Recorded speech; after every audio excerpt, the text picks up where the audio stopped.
Hello friends! ఈరోజు వీడియోలో chana curry ఎలా చేయాలో చూపించబోతున్నాను. ముందుగా ఒక మిక్సీ జార్‌లోకి కట్ చేసుకున్న టమాటో, అలాగే కొద్దిగా అల్లం, కొద్దిగా వెల్లుల్లి, 4, 5 జీడిపప్పు పలుకులు కూడా వేసుకొని వాటర్ ఏమీ యాడ్ చేయకుండా మెత్తగా పేస్ట్ లాగా చేసుకొని పక్కన పెట్టుకోండి. ఇప్పుడు స్టవ్ ఆన్ చేసి ఒక కడాయి పెట్టుకొని అందులో 2 టేబుల్ స్పూన్స్ ఆయిల్ వేసుకొని ఆయిల్ హీట్ అయ్యాక మసాలా దినుసులు వేసుకోండి. బిర్యానీ ఆకు, దాల్చిన చెక్క, లవంగం ఇలా మీ దగ్గర ఏముంటే అవి వేసుకొని అవి లైట్‌గా ఫ్రై అయ్యేదాకా ఫ్రై చేయండి. ఇప్పుడు అందులోనే కొద్దిగా షాజీరా కూడా వేసుకొని ఒకసారి ఫ్రై చేసుకొని అందులోనే కట్ చేసుకున్న ఒక పెద్ద సైజ్ ఆనియన్‌ని యాడ్ చేసుకోండి. ఆనియన్ ఇక్కడ చూపిస్తున్నట్టుగా కలర్ చేంజ్ అయ్యాక అందులోనే కొద్దిగా కరివేపాకు కూడా వేసుకొని ఫ్రై చేయండి.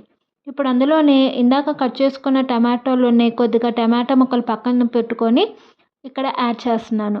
ఇక్కడ టమాటా ముక్కలు కూడా యాడ్ చేశాక కారానికి తగ్గట్టు 4 లేదా 5 పచ్చిమిరపకాయలు యాడ్ చేసుకొని అవన్నీ ఒకసారి ఫ్రై చేసుకొని ఇందాక మనం గ్రైండ్ చేసుకున్న టమాటా ప్యూరీ కూడా వేసుకొని అందులోనే కొద్దిగా సాల్ట్, కారం, జీలకర్ర పొడి, ధనియాల పొడి, అలాగే గరం మసాలా ఇవన్నీ కూడా ఒక్కొక్క టీ స్పూన్ వేసుకొని ఆ మసాలా దినుసులన్నీ మాడిపోకుండా ఫ్రై చేయండి.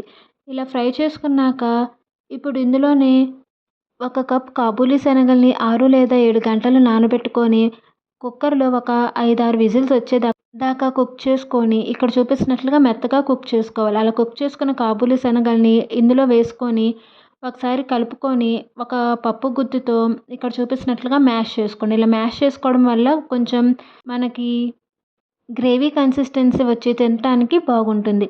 ఇలా కాబూలీ శనగలు కూడా యాడ్ చేసుకున్నాక ఒక 5 మినిట్స్ లో ఫ్లేమ్‌లో కుక్ చేసుకుంటే మన కాబూలీ శనగల కర్రీ అనేది రెడీ అయిపోతుంది. మీ దగ్గర కసూరి మేతి ఉంటే అది కూడా యాడ్ చేసుకోండి. ఫ్లేవర్ అనేది బాగుంటుంది.